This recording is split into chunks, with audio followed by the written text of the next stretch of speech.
Samar-samar aku melihat wanita parubaya yang semalam kulihat di alas gombes. Dia sedang berdiri, melambaikan tangannya kepadaku. Cak Bagus, aja wedi. Deloken anak wadonku iki. Dheweke lagi golek bojo.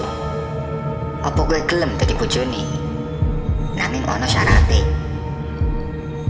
Yang artinya, "Nak, jangan takut.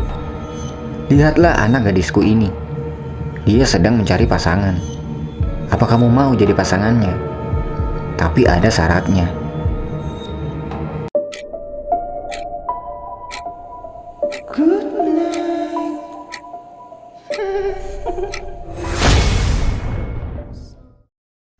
Assalamualaikum warahmatullahi wabarakatuh.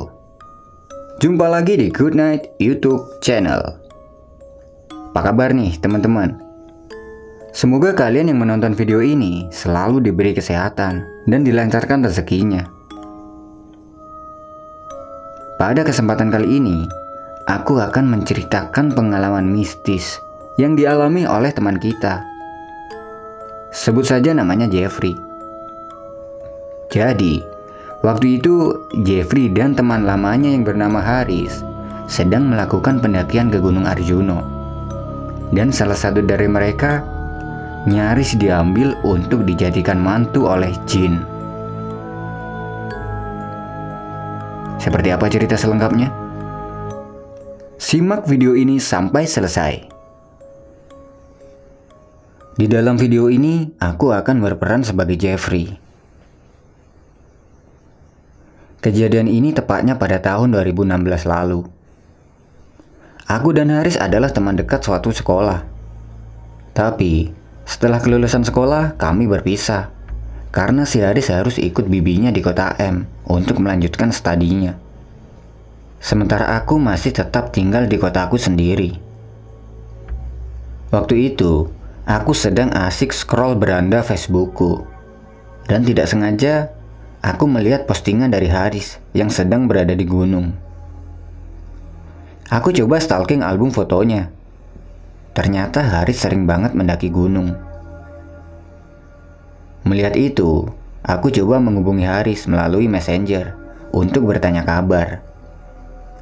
Di sisi lain, aku juga ingin menyambung tali silaturahmi kepada Haris. Setelah aku kirim pesan ke Haris, ternyata dibalas. Ternyata dia masih ingat dengan aku.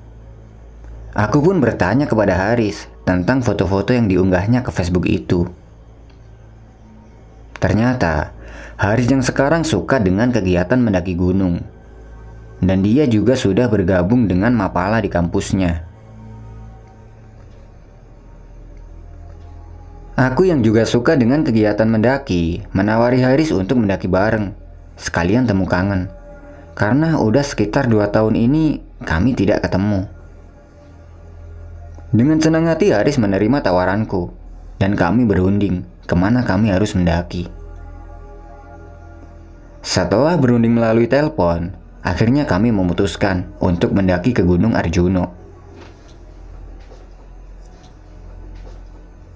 Singkat cerita, setelah 2 minggu kemudian kami berangkat. Karena tempat tinggal kami berbeda jalur, kami janjian ketemu di Pasar Lawang. Karena jalur yang akan kami lalui adalah jalur Lawang. Itu berkat saran dari Haris yang sebelumnya sudah pernah melewati jalur ini bersama teman kampusnya.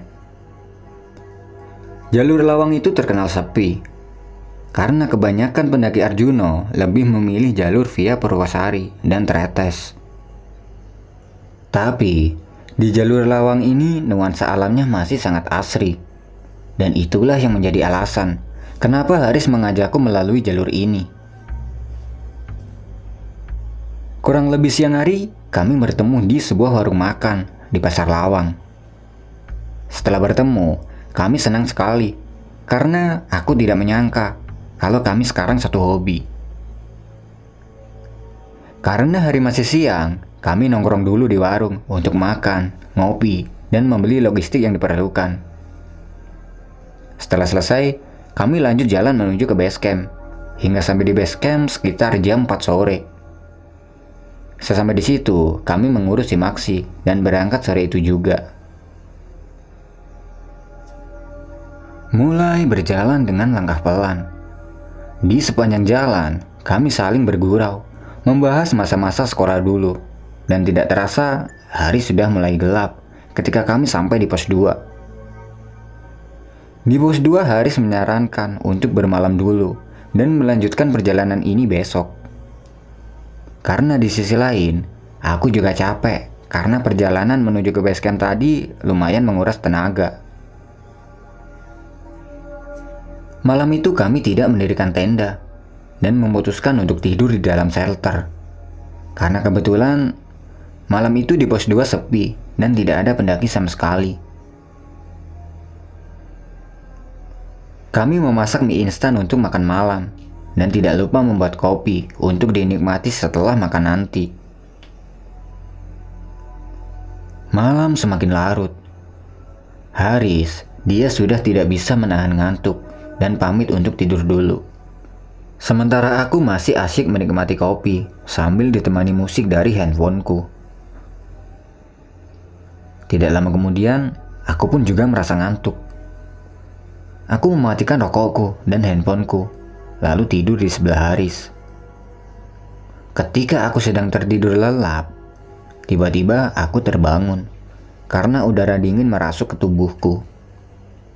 Pantas saja, ternyata malam itu sleeping bagku terbuka sebagian. Aku pun duduk dan membenarkan sleeping bagku. Ketika aku sedang sibuk membenarkan sleeping bagku, aku dikejutkan oleh seekor anjing yang berwarna hitam pekat. Dia sedang duduk tepat di tengah-tengah pintu shelter, dan anjing itu terlihat sangat menyeramkan. Karena panik, aku membangunkan Haris. Riz, bangun Riz. Ada apa, Jeff? Tanya Haris terbangun. Lalu aku memberitahu Haris. Ada anjing, Riz. Di mana ada anjing? Jawab Haris yang masih ngantuk. Nah, pada saat aku membangunkan Haris, kan otomatis pandanganku yang tadinya melihat ke arah anjing, pindah ke arah Haris. Ketika aku berbalik pandangan ke arah anjing yang tadi kulihat dan akan kuberitahu kepada Haris, tiba-tiba anjing hitam yang tadi kulihat itu sudah tidak ada. Aku pun heran. Lalu Haris bertanya kepada aku, "Mana anjingnya, Jeff?" "Loh, tadi di situ." "Ya udah, biarin aja. Mungkin itu anjing hutan. Ya udah, tidur lagi aja." Jawab Haris yang masih ngantuk. Dengan perasaan sedikit takut dan was-was, aku pun kembali tidur sambil sesekali melihat ke arah pintu yang tadi terdapat seekor anjing. Sebelum terlelap tidur, aku sempat mendengar ada suara langkah kaki pendaki yang sedang lewat di sebelah shelter. Tapi aku mengabaikannya dan berpikir, ya kali aja itu pendaki yang sedang naik. Pagi pun tiba. Sekitar jam 6 pagi, Haris membangunkanku. Setelah bangun, kami membuat sarapan untuk mengisi tenaga karena habis ini kami akan melanjutkan perjalanan. Setelah selesai sarapan, kami berkemas dan melanjutkan perjalanan hingga sampai di pos 3 sekitar jam 11 siang. Di pos 3 kami istirahat lumayan lama karena perjalanan dari pos 2 menuju ke pos 3 tadi lumayan menguras tenaga. Dan setelah kurang lebih 30 menit kemudian, kami lanjut berjalan lagi. Ketika sedang berjalan meninggalkan pos 3, tepatnya di sela-sela hutan pinus, aku sempat melihat ada anjing hitam yang sedang duduk melihat ke arah kami. Aku pun berpikir, apa itu anjing yang semalam kulihat? Melihat anjing itu, aku memberitahu Haris. "Riz, lihat, itu ada anjing." "Biarin aja, Jeff. Anjing hutan itu." Jawab Haris dengan tenang Aku pun mengabaikannya. Tapi dalam hati aku bilang, kok ada ya anjing hidup di hutan? Memangnya mau makan apa dia di hutan gini? Tidak lama kami berjalan, ya sekitar 10 menit kemudian. Aku melihat anjing itu lagi di sela-sela semak. Aku pun bilang kepada Haris, "Riz, itu kayak anjing yang tadi. Lagi cari makan mungkin itu." Jawab Haris dengan tenang. Anehnya, di sepanjang perjalanan, aku terus melihat anjing itu mengikuti perjalanan kami dan mengawasi kami. Seakan-akan ada sesuatu di dalam diri kami, sehingga anjing itu terus mengikuti. Aku sudah merasa takut waktu itu, tapi melihat Haris yang tenang-tenang aja, aku pun mencoba untuk ikut tenang.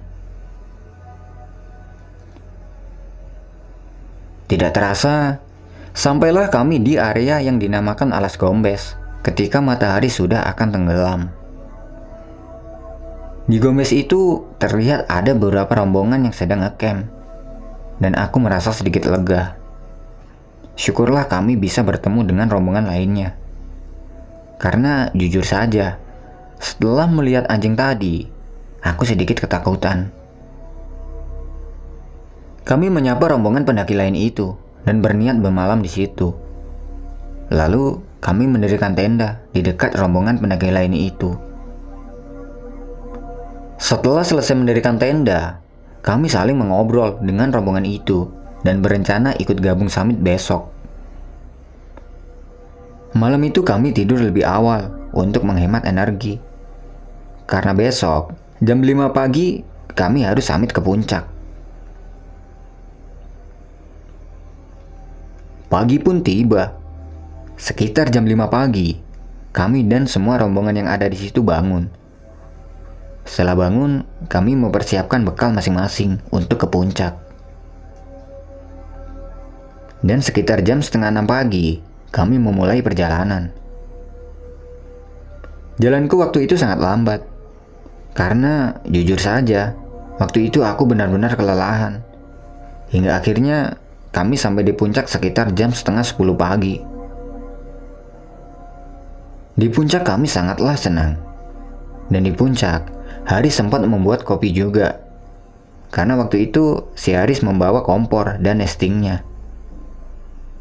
Kami pun santai-santai, ngopi-ngopi. Hingga tidak terasa, waktu sudah menunjukkan jam setengah 1 siang.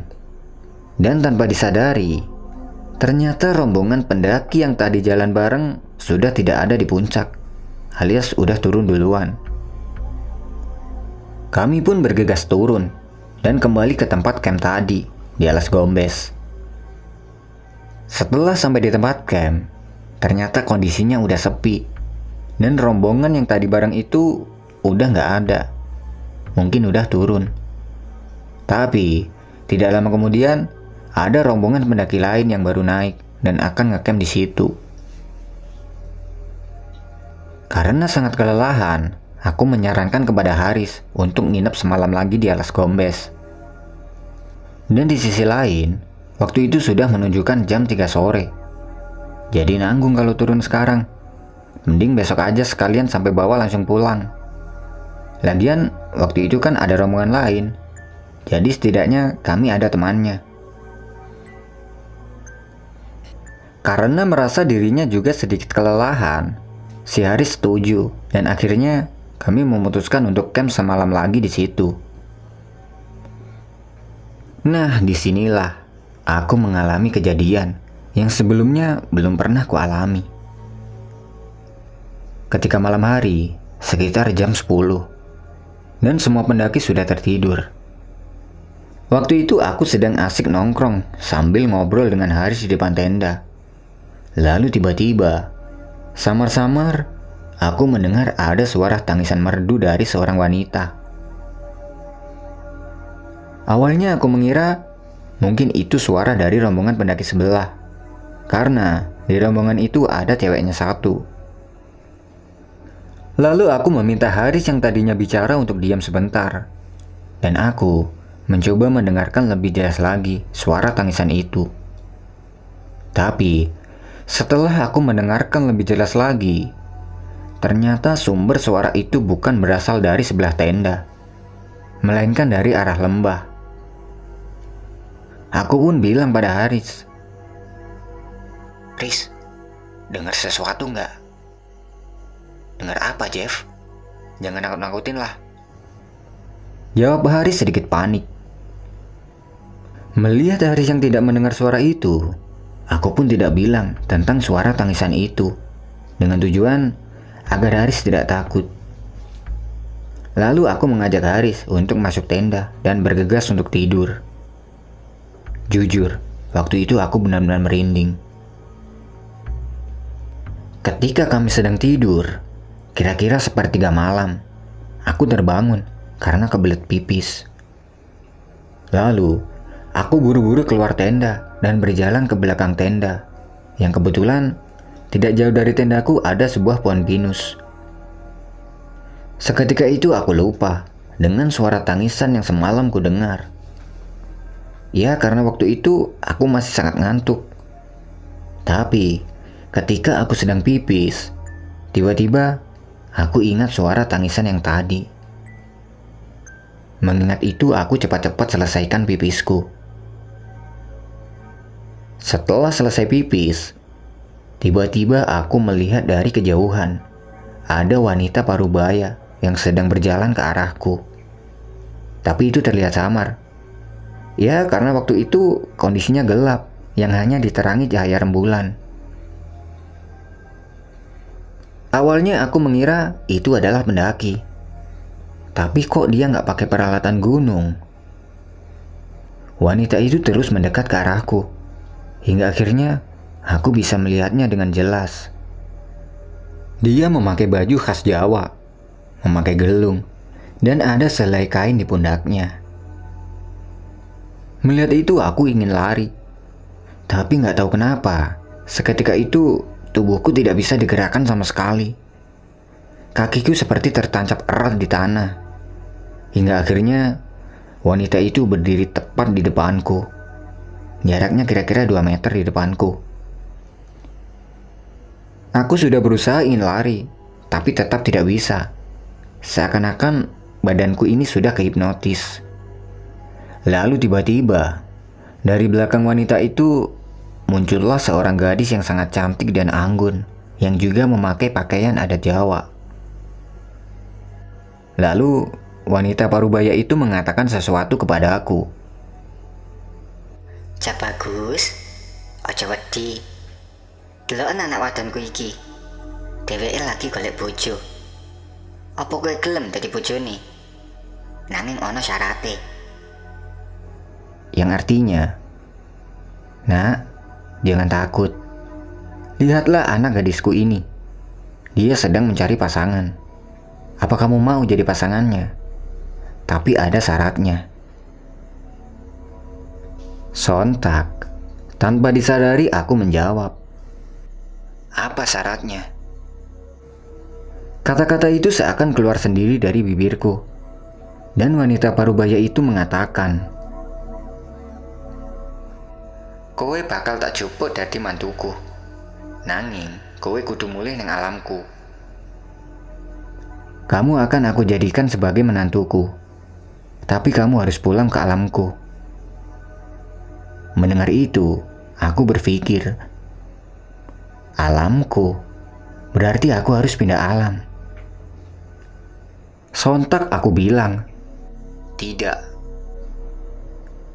setelah kata-kata tidak itu keluar dari mulutku, tiba-tiba badan yang tadi tidak bisa digerakkan perlahan bisa bergerak, dan kakiku juga sudah tidak kaku lagi. Ketika tenagaku sudah kembali, aku cepat-cepat lari ke tenda dan masuk ke dalam. Sebelum masuk tenda, aku sempat melihat ke arah sebelah pohon yang tadi ada wanita parubaya itu, tapi sudah tidak terlihat. Ternyata, orang yang kulihat itu bukan manusia, tapi bangsa jin yang sedang mencari menantu untuk anak perempuannya. Malam itu, Di dalam tenda aku benar-benar ketakutan. Dan gak tahu kenapa aku tidak kepikiran membangunkan Haris. Aku hanya bisa berdoa dan membaca sholawat terus-menerus. Dan sesekali suara tangisan wanita terdengar lagi. Aku terus memfokuskan pikiranku untuk membaca sholawat hingga akhirnya aku tertidur. Tapi kejadian mistis ini belum selesai sampai di sini. Jadi waktu itu seakan-akan kami ditahan agar tidak pulang dari gunung ini. Keesokan harinya kami bangun karena mendengar suara anjing menggonggong sangat keras dari sebelah tenda. Tapi kami berdua benar-benar terkejut setelah bangun dan melihat jam sudah menunjukkan jam 4 sore. Ternyata waktu itu aku dan Haris tidur seharian penuh. Awalnya aku mengira ini adalah jam 4 pagi. Tapi setelah kulihat keluar, ternyata ini memang benar-benar jam 4 sore. Haris yang tidak tahu apa-apa pun juga merasa heran. Kok bisa tidur seharian?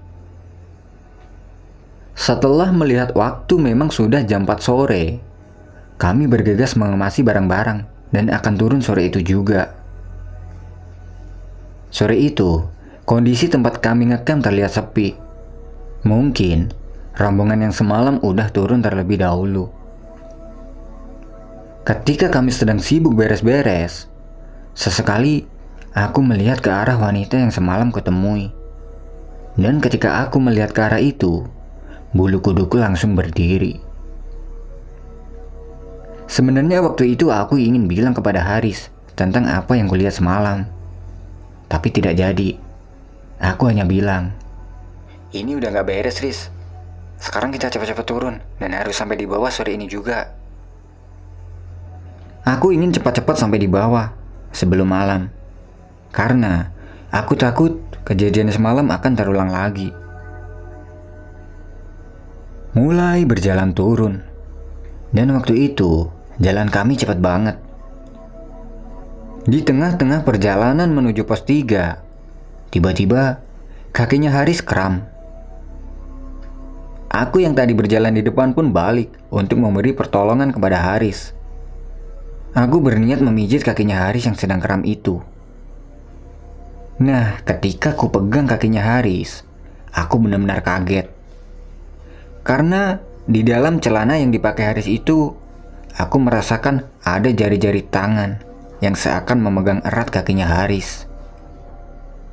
Sontak aku melepaskan tanganku yang tadinya memegang kakinya Haris sambil nyebut, "Astagfirullah." Melihatku yang sedang kaget, Haris bertanya, "Kenapa, Jeff?" "Gak apa-apa, Riz. Aku hampir kepleset," jawabku sambil berbohong. Aku tidak mengatakan tentang apa yang kurasakan waktu itu, karena aku berpikir ini adalah halusinasiku saja, karena efek tadi berjalan sangat cepat. Ku coba lagi memegang kakinya Haris. Pelan-pelan tanganku kuarahkan ke kakinya Haris. Tapi, ketika ku pegang yang kedua kalinya itu, ternyata jari-jari tangan yang tadi kurasakan itu sudah tidak ada. Dan aku lalu memijit kakinya Haris yang sedang kram itu. Setelah selesai kupijit, kami istirahat dulu. Karena waktu itu kakinya Haris masih susah untuk berjalan.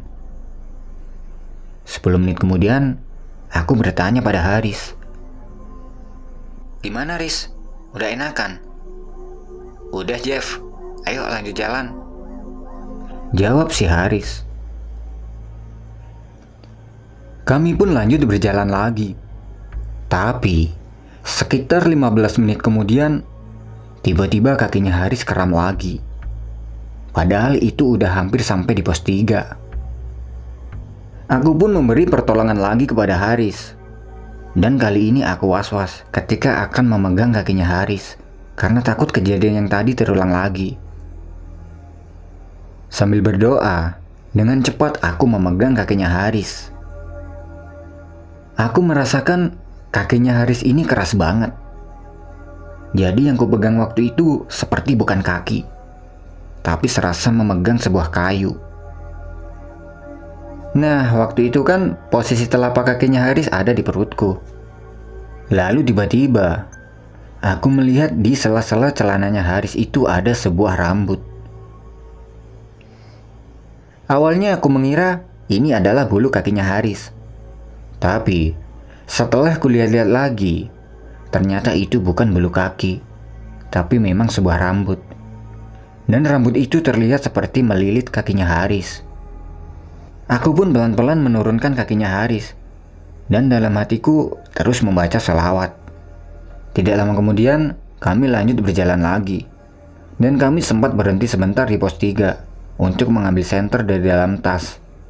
Karena sesampai di pos 3 itu, hari sudah mulai gelap. Setelah senter sudah siap, kami lanjut berjalan dengan posisi yang sama. Aku di depan dan Haris di belakang. Kejadian mistis kembali kualami ketika kami berjalan dari pos 3 menuju pos 2. Di tengah-tengah rumput alang-alang yang luas, tiba-tiba kabut tebal datang. Dan dari kejauhan, samar-samar aku melihat wanita parubaya yang semalam kulihat di alas gombes. Dia sedang berdiri, melambaikan tangannya kepadaku. Baju yang dipakainya pun masih sama persis. Tapi, kali ini wanita itu didampingi oleh banyak orang di sekelilingnya. Seakan mengajakku untuk berjalan ke arahnya. Seketika itu aku seperti kehipnotis lagi. Dan tanpa disadari, jalanku berbelok ke arah wanita itu. Tapi melihat jalanku yang berbelok, dari belakang Haris menahanku, sambil bilang, "Jeff, kamu mau kemana? Jalannya ke sini." Mendengar perkataan si Haris, tiba-tiba aku sadar dan menoleh ke arah Haris. Lalu aku melihat lagi ke arah wanita yang tadi kulihat, dan ternyata sudah tidak ada. Yang ada hanyalah kabut tebal yang menyelimuti perjalanan kami. Karena aku tidak menjawab, Haris bertanya lagi, "Jeff, ingat Jeff, nyebut, kamu kenapa?" Aku baru menjawab, "Udah Riz, yang penting sekarang kita harus cepat-cepat sampai di bawah. Nanti ku ceritain semua." Mendengar jawabanku itu, Haris pun merinding. Dia sudah mengira kalau aku melihat sesuatu yang tidak logis. Kami lalu lanjut berjalan turun dan sesekali berlari. Lari adalah hal yang salah ketika turun gunung. Tapi waktu itu kami ingin segera sampai di bawah. Singkat cerita, jam 7 malam kami sampai di base camp. Dan di base camp, kami bertemu dengan pendaki yang kemarin ngecamp di alas gombes. Pendaki itu bertanya pada kami berdua, "Tak kira udah turun duluan loh, ternyata baru sampai di sini." Mendengar pertanyaan dari pendaki itu, aku dan Haris heran. Kemudian Haris bertanya, "Memangnya sampean tadi turun jam berapa?" "Habis dari puncak kami langsung turun, sekitar jam 12 siang. "Loh, apa nggak ngeliat tenda saya di gombes?" "Nggak ada tenda mas, tak kirain sampean udah turun duluan tadi siang," jawab pendaki lain itu. Mendengar pernyataan dari pendaki itu, aku dan Haris saling menatap heran. Lalu ku bilang pada pendaki lain itu dengan berbohong, "Oh iya, kami sempat istirahat dan tidur di pos 2 tadi mas." Lalu kami berdua pamit turun duluan dari base camp. Dan malam itu aku menginap di rumahnya Haris. Setelah sampai di rumah, Haris bertanya kepadaku tentang apa yang kulihat selama di Gunung Arjuno. Aku pun menceritakan semua tentang apa yang kulihat selama berada di Gunung Arjuno waktu itu. Terlebih tentang wanita parubaya yang sempat menawariku menjadi menantunya. Ketika sedang asik bercerita, tiba-tiba aku ingat sesuatu. Kalau sore itu kami terbangun gara-gara mendengar suara anjing. Tapi, waktu itu Aku dan Haris tidak melihat ada anjing sama sekali. Pendakian ini menjadi pendakian yang tidak akan terlupakan bagiku. Dan sampai sekarang, aku tidak berani lagi mendaki ke Gunung Arjuno dan gunung-gunung angker lainnya. Andaikan waktu itu aku mau jadi menantunya wanita parubaya itu, mungkin sekarang aku sudah tinggal di alam lain dan tidak bisa pulang. Nah, itu tadi adalah pengalaman mistis yang dialami oleh Jeffrey dan Haris ketika mendaki ke Gunung Arjuno. Gimana ceritanya teman-teman? Kasih pendapat kalian di kolom komentar. Terima kasih buat teman-teman yang sudah menonton video ini sampai selesai. Aku pamit undur diri dulu ya. Good night and see you next time.